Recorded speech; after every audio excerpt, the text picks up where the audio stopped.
ലൂസിഫറിൽ ഭാഗമാവാൻ സാധിച്ചു. ഇപ്പോൾ എമ്പുരാനിലും ഭാഗമാവാൻ സാധിക്കും.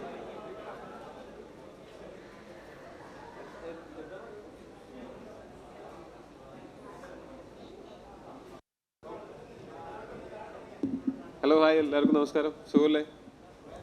ഓക്കെ, സന്തോഷം, അതാണ് വേണ്ടത്. അപ്പോൾ ഇന്ന് ആശീർവാദ് സിനിമാസ് തുടങ്ങിയിട്ട് 25 വർഷമാവുന്നതിൻ്റെ ആഘോഷവും ഒപ്പം എമ്പുരാൻ്റെ ടീസർ ലോഞ്ചും ഉണ്ട്. അപ്പോൾ അതിൻ്റെ ഭാഗമായിട്ട് ഞാനും വളരെ എക്സൈറ്റഡ് ആയിട്ടാണ് വന്നിരിക്കുന്നത്. എനിക്ക് ഈ ലൂസിഫർ, എമ്പുരാൻ, ഈ 2 സിനിമകളുടെ ഷൂട്ടിൻ്റെ സമയത്തുള്ള കുറേ സമയം എനിക്ക് ആൻ്റണി ചേട്ടനുമായിട്ട് സ്പെൻഡ് ചെയ്യാൻ പറ്റിയിട്ടുണ്ട്. അപ്പോൾ ആ സമയത്ത് ആശീർവാദ് സിനിമാസിൻ്റെ തുടക്കം മുതൽ ഇതുവരെയുള്ള കുറേ കഥകൾ കേൾക്കാനായിട്ടും സാധിച്ചിട്ടുണ്ട്. അതുകൊണ്ട് അതിൻ്റെ ഒരു 25-ാം വർഷം ആഘോഷിക്കുന്നതിൻ്റെ ഭാഗമാവാൻ സാധിക്കുന്നത് വലിയ സന്തോഷം. ലൂസിഫറിൽ ഭാഗമാവാൻ സാധിച്ചു. ഇപ്പോൾ എമ്പുരാനിലും ഭാഗമാവാൻ സാധിക്കുന്നു എന്നുള്ളതിലും സന്തോഷം. അപ്പം ഇവിടെ വന്ന് നിങ്ങളെയൊക്കെ കാണാൻ സാധിച്ചാലും സന്തോഷം. ബാക്കി അകത്ത് കയറി പരിപാടികളൊക്കെ കണ്ടു കഴിഞ്ഞിട്ട് പറയാം. Thank you.